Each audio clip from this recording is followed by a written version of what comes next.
Assalamualaikum warahmatullahi wabarakatuh.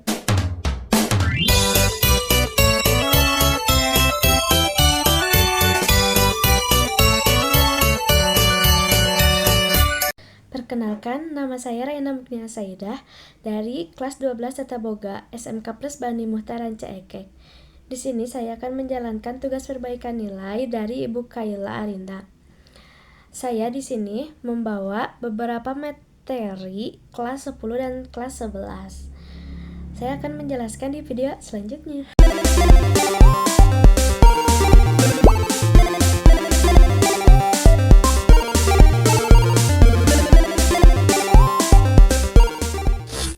Di sini saya akan menjelaskan materi kelas 10 yang berjudul eksponen dan logaritma. Di slide berikut ini ada tujuan pembelajaran, yaitu mengidentifikasi bentuk eksponen dan logaritma dan mengidentifikasi sifat-sifat eksponen dan logaritma. Di slide berikut ini ada definisi eksponen. Jika A bilangan real dan N adalah bilangan bulat positif, maka A pangkat N menyatakan hasil kali bilangan A sebanyak N faktor dan ditulis dengan jadi di sini ada A pangkat N menyatakan hasil kali bilangan A sebanyak N faktor dan bilangan kali dari A itu menjadi N faktor. Jadi A adalah bilangan pokok dan N adalah pangkat. Yang paling pentingnya yaitu hafal sifat-sifatnya seperti di slide berikut ini, sifat-sifat eksponen. Nomor 1, ini adalah sifat umum dari eksponen, ada A pangkat 0 sama dengan 1.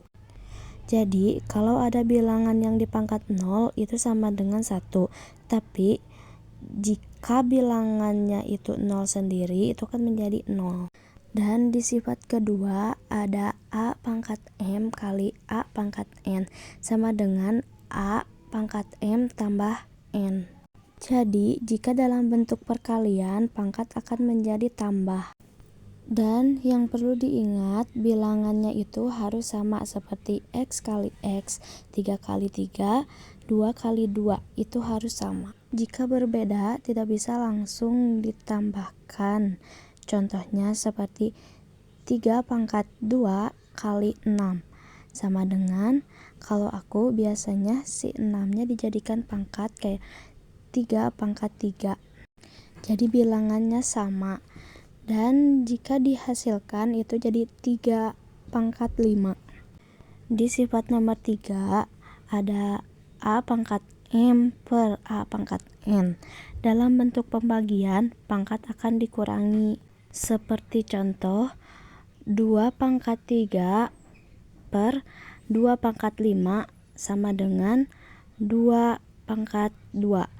Jadi hasilnya pangkat yang dikurangin. Di sifat nomor 4 itu ada 1 per A pangkat M sama dengan A pangkat minus M. Jadi di situ ada pangkat negatif. Pangkat negatif itu artinya dibalik. Seperti misalnya kayak tadi 3 pangkat 3 sama dengan 3 kali 3. Nah, kalau 3 pangkat minus 3 dibalik menjadi 1 per 3 kali 3 atau 1 per 3 pangkat 3. Jadi tinggal dikasih 1 per. Sebaliknya 1 per 4 pangkat 2 sama dengan 4 pangkat minus 2. Kalau ada 1 per 3 pangkat minus 3, tinggal pangkatnya dikali minus, yaitu 3 pangkat minus dalam kurung minus 3. Minus tambah minus jadi plus. Hasilnya jadi 3 pangkat 3. Di sifat nomor 5 ada buka kurung A pangkat M tutup kurung pangkat N sama dengan A pangkat M kali N. Jadi yang dihasilkan itu dari M kali N. Di sifat nomor 6 ada kurung buka AB kurung tutup pangkat N sama dengan A pangkat M kali B pangkat N. Di sifat nomor 7 ada kurung buka A per B kurung tutup pangkat M sama dengan A pangkat M per B pangkat M. Di sifat nomor 8 ada A pangkat M per N kali A pangkat P per N sama dengan A pangkat M tambah P per N. Di slide berikut ini adalah contoh dan notes untuk pengertian eksponen.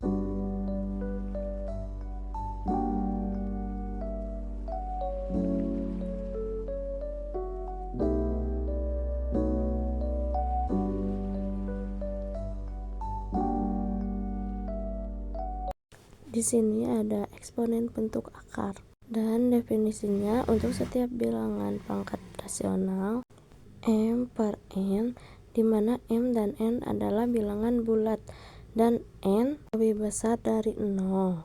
Didefinisikan sebagai berikut. Di kotak bawah ini ada A pangkat M per N sama dengan N akar A pangkat M.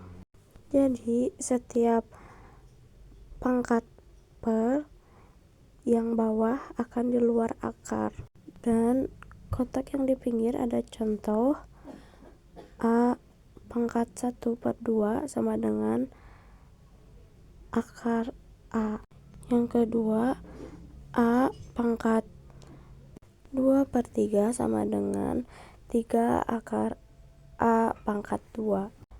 A pangkat 3 per 2 sama dengan A pangkat 1 per 2 sama dengan A akar A. Dan di slide berikut ini ada merasionalkan bentuk akar dan sekawannya. Merasionalkan bentuk akar. Merasionalkan dapat dilakukan dengan mengalihkan bentuk akar dengan bentuk akar sekawan yang sesuai. Di bawah ini ada contoh seperti A per akar 2 sama dengan A per akar 2 kali akar 2 per akar 2 sama dengan 3 akar 2 per 2. Dan di pinggirnya ada bentuk akar dan sekawannya. Seperti contoh yang di bawah ini ada A per akar B sama dengan akar B per akar B. Dan bawahnya ada C per akar A tambah akar B sama dengan akar A kurang akar B per akar A kurang akar B. Dan yang di bawahnya lagi ada C per akar A kurang akar B sama dengan akar A tambah akar B per akar A tambah akar B.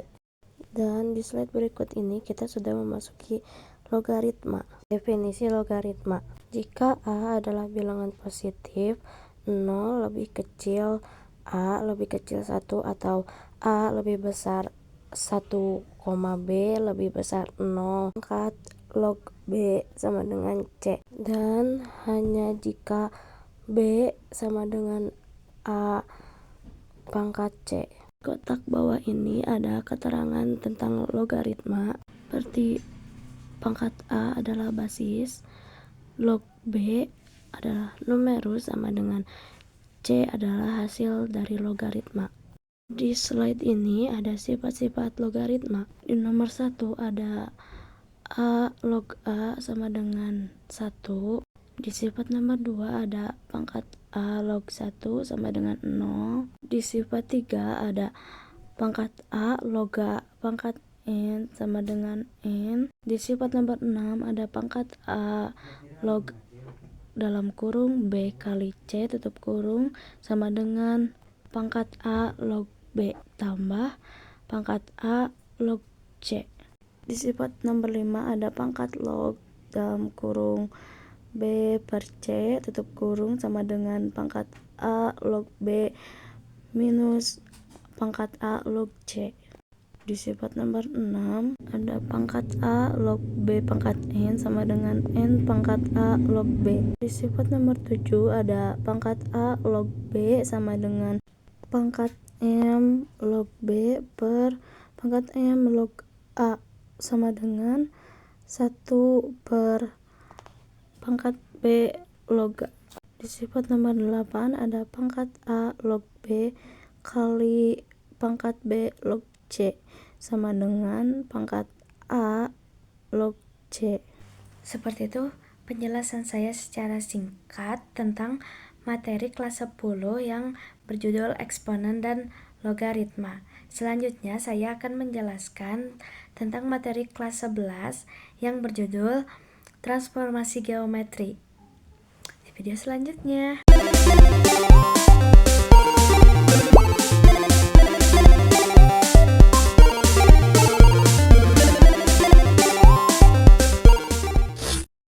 Di sini saya akan menjelaskan materi dari kelas 11 yaitu transformasi geometri.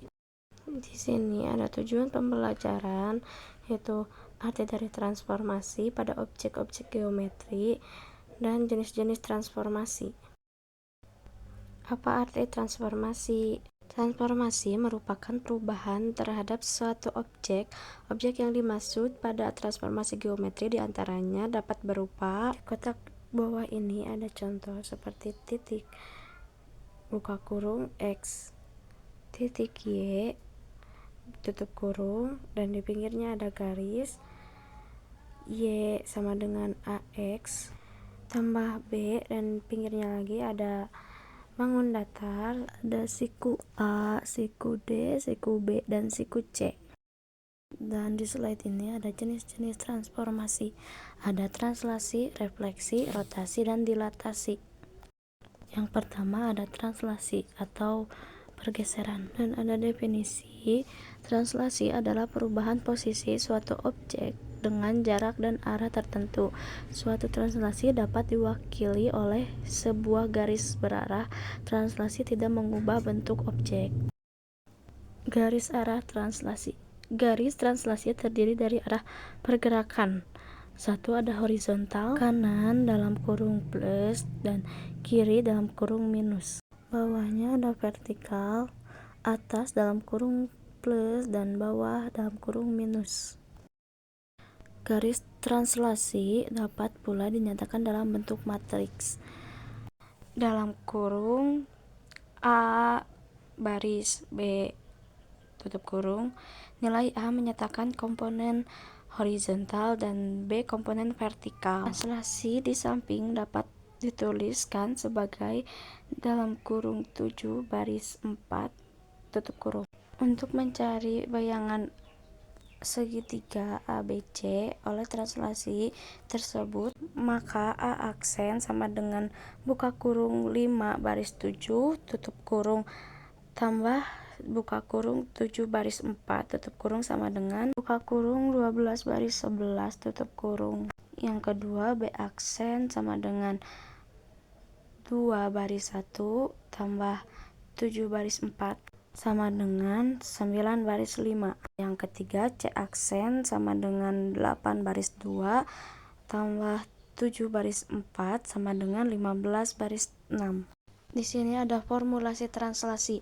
Bayangan titik A dalam kurung X, Y tutup kurung oleh translasi A baris B aksen dalam kurung X tambah A, Y tambah B. Dan di slide berikut ini ada refleksi atau pencerminan. Dengan definisi, refleksi atau pencerminan adalah perubahan dengan memindahkan titik dengan sifat dari suatu cermin datar. Cermin yang dimaksud berupa garis refleksi. Sifat-sifat refleksi, sifat cermin datar adalah jarak titik ke cermin. Objek yang dicerminkan saling berhadapan satu sama lain. Dan di slide ini ada refleksi terhadap sebuah titik. Selain refleksi terhadap garis, ada pula refleksi yang dicerminkan terhadap titik. Contohnya adalah pada kamera pinhole, bayangan objek akan terbalik dan berputar.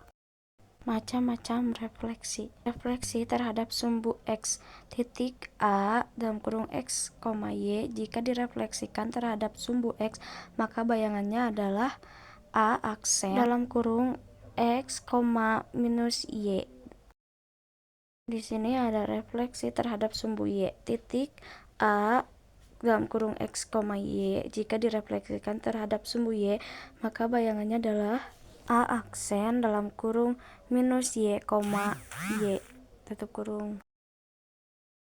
Refleksi terhadap titik asal. Titik A dalam kurung X, Y. Jika direfleksikan terhadap titik asal dalam kurung 0,0, maka bayangannya adalah A aksen dalam kurung minus X, minus Y. Refleksi terhadap garis Y sama dengan X. Titik A dalam kurung X, Y.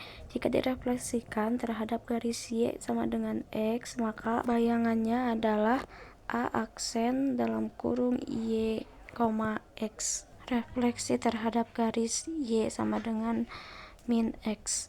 Titik A dalam kurung X, Y. Jika direfleksikan terhadap garis Y sama dengan min X, maka bayangannya adalah A aksen dalam kurung min Y, min X. Refleksi terhadap garis Y sama dengan K. Titik A dalam kurung X, Y. Jika direfleksikan terhadap garis Y sama dengan K, maka bayangannya adalah A aksen dalam kurung X, 2K min Y. Refleksi terhadap garis X sama dengan K.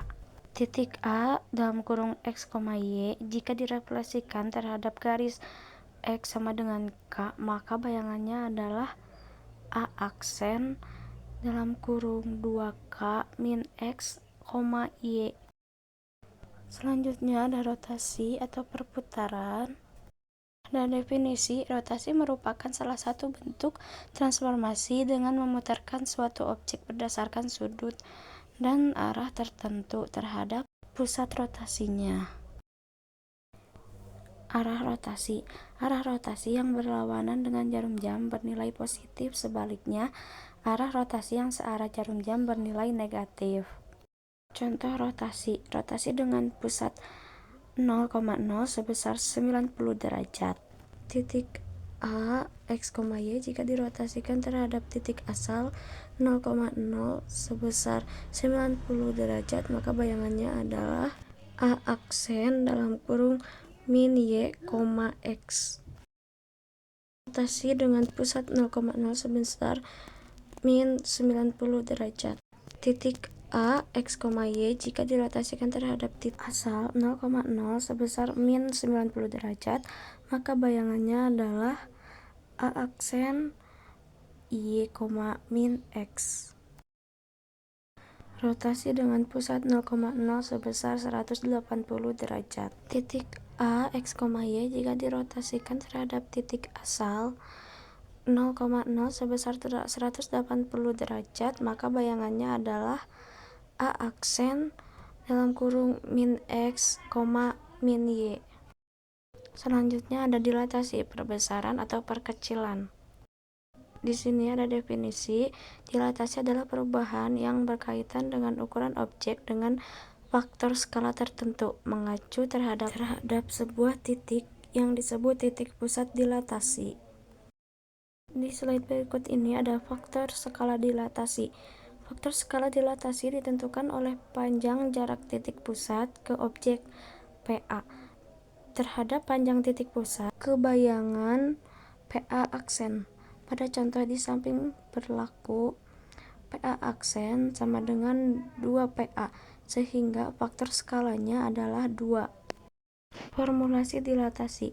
Bayangan titik A, X, Y boleh dilatasi dengan pusat PA, B, dan faktor skala K adalah A aksen dalam kurung K dalam kurung X min A dalam kurung tambah A, K dalam kurung Y min B dalam kurung tambah B, tutup kurung.